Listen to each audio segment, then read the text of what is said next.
তো গাইজ এখন আমরা ঢুকবো চীনা মন্দিরে, ঠিক আছে। দেখছেন নো পার্কিংয়ের গেট লাগানো আছে, গেটটা খুলে আমরা ভিতরে গিয়ে দেখবো ঠাকুর দর্শন কীরকম কী দেখতে। তো আপনাদেরকে দেখাচ্ছি ভিডিওর মাধ্যমে। তো গাইজ এই গুটি গুটি পায়ে আমরা চলে এসেছি চায়না মন্দির। দেখতেই পাচ্ছেন এখানকার গার্ডেন, এখানে দেখতেই পাচ্ছেন বন্ধুরা রাধাকৃষ্ণের গাছ আর সুন্দর অপূর্ব মনোরম পরিবেশ, সুন্দর সুন্দর ডাব গাছ, পাখিরা উঠছে, খেলাধুলা হচ্ছে, মানে দারুণ। একবার এসে অবশ্যই যাবেন।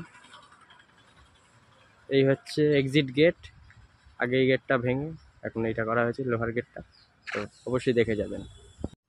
তো গাইজ মন্দিরটা ভিতরে ক্যামেরা অ্যালাউ নেই, তো সেই জন্য আমি আপনাদের দেখাতে পারলাম না।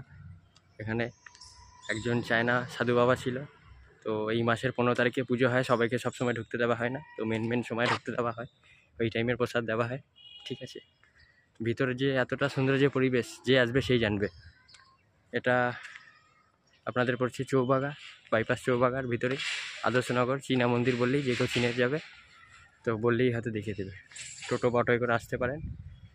পিছনে দেখছেন মন্দির, খুব সুন্দর, একবার ভিজিট করে যাবেন। Bye bye.